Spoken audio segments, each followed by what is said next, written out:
आज की वीडियो उन लोगों के लिए बहुत ज़्यादा इंपॉर्टेंट है जो लोग शेयर मार्केट में या ट्रेडिंग में इंटरेस्टेड होते हैं।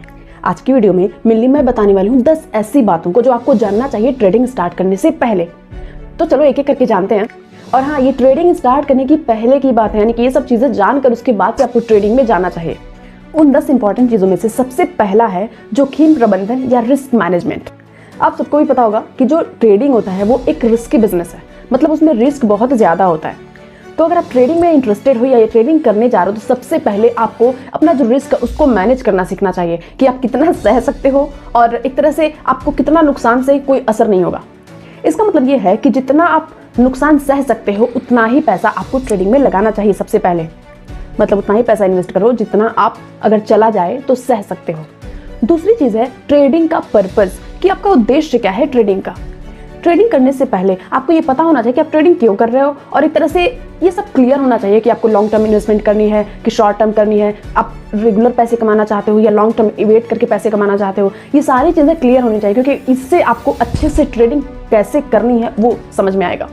तीसरी चीज़ है शेयर मार्केट की मूल बातों को जानना, जैसे फंडामेंटल जो भी चीज़ें हैं, बेसिक चीज़ें हैं जो सबको पता होनी चाहिए, जैसे कि बॉन्ड्स क्या होते हैं, म्यूचुअल फंड्स क्या होते हैं, या फिर शेयर किसे कहते हैं, या इक्विटी जो होता है, इक्विटी रिटर्न कितना है। ये सब सारी चीज़ें जो पता होना चाहिए आपको, ताकि आप फायदा या नुकसान को अच्छे से समझ पाओ, जान पाओ। और सबसे इंपॉर्टेंट चीज़ ये आपको पता होना चाहिए कि शेयर मार्केट काम कैसे करता है, वो आपको प्रॉफिट कैसे देता है, आपकी मतलब एक तरह से आप पैसे कैसे गंवाते हो, मतलब फ़ायदा कैसे होता है, नुकसान कैसे होता है, बेसिक चीज़ें ये सब आपको पता होनी चाहिए अगर आप इन्वेस्ट करो तो उससे पहले।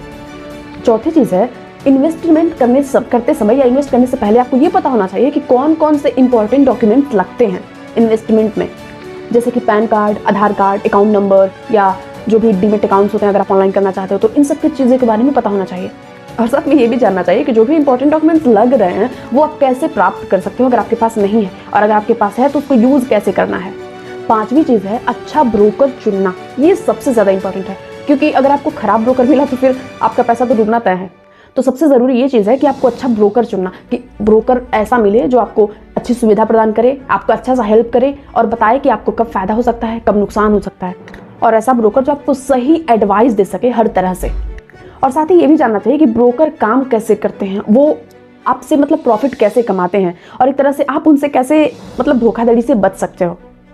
और साथ में ये भी कि उनको चुनना कैसे चाहिए। अगर आप इन सब बातों से रिलेटेड वीडियो भी चाहते हो तो आप मुझे कमेंट कर सकते हो, मैं बना दूंगी।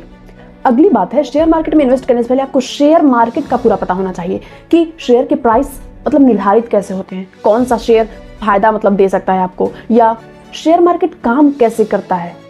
और साथ में ये भी कि कौन सा शेयर आपको बहुत ज़्यादा प्रॉफिट दे सकता है। आपको एक तरह से ना इमेजिन करना आना चाहिए कि हाँ, कौन सा शेयर कितने साल के बाद से कितना रिटर्न दे सकता है। अगली चीज़ है निवेश के लिए अच्छा पोर्टफोलियो तैयार करना। अगर आप ऑनलाइन इन्वेस्ट कर रहे हो तो भी, ऑफलाइन कर रहे हो तो भी, क्योंकि पोर्टफोलियो बहुत ज़्यादा ज़रूरी होता है, ये तो आपको पता ही होगा। और हाँ, अच्छा पोर्टफोलियो कैसे बनाया जाता है, पोर्टफोलियो होता क्या है, वो आपको किस तरह से फ़ायदा पहुंचाता है, यानी कि पोर्टफोलियो के बारे में आपको पूरी इन्फॉर्मेशन होनी चाहिए। अगला पॉइंट है अच्छा टैक्स प्लान बनाना। मतलब इन्वेस्ट करने से पहले आपको अच्छा टैक्स प्लान बनाना आना चाहिए ताकि आपको ज़्यादा टैक्स ना देना पड़े, और ये भी कि आप टैक्स को रिड्यूस कैसे कर सकते हो। मतलब आपको ये पता होना चाहिए कि टैक्स प्लान बनाया कैसे जाता है, उसको लागू कैसे किया जाता है ताकि आपको और ज़्यादा फ़ायदा मिले। और लास्ट में आपको बताना चाहूँगी कि जब भी हम इन्वेस्टमेंट करते हैं थोड़ा भी प्राइस ड्रॉप आउट होता है तो फिर हम घबरा जाते हैं बहुत ज़्यादा कि मतलब लॉस हो जाएगा। अगर आप लॉन्ग टर्म के लिए इन्वेस्टमेंट किए हो तो थोड़ा उसको टाइम दो शेयर को बढ़ने के लिए, क्योंकि अगर आप प्रेडिक्शन करके लगाए थे कि हाँ आगे प्रॉफिट ये दे सकता है तो वो प्रॉफिट देगा। ये नहीं कि थोड़ा सा प्राइस ड्रॉप हुआ उसके बाद से आप घबरा कर उसको बेच दो, पता चले बेचे उसके कुछ दिन बाद ही प्राइस अच्छा हो गया, उसका आपको फायदा होने वाला था लेकिन नुकसान हो जाएगा। तो हमें इन्वेस्टमेंट में घबराहट से नहीं, अच्छे से काम लेना चाहिए, दिमाग से काम लेना चाहिए कि हाँ ये अगर शेयर बढ़ने वाला है तो बढ़ेगा। देखिए ये सारी ऐसी चीज़ें थी जो बेसिकली आपको पता होना चाहिए ताकि आप इजीली मैनेज कर पाओ ट्रेडिंग को, क्योंकि आपको पता होगा ट्रेडिंग जितना फ़ायदा दे सकता है अगर आप नहीं जानते तो उससे ज़्यादा वो खतरनाक, बहुत ज़्यादा नुकसान भी हो सकता है उससे। तो आज की वीडियो में इतना ही, और अगर आप किसी चीज़ से रिलेटेड वीडियो चाहते हो तो कमेंट ज़रूर करना। बाकी thank you for watching, bye bye.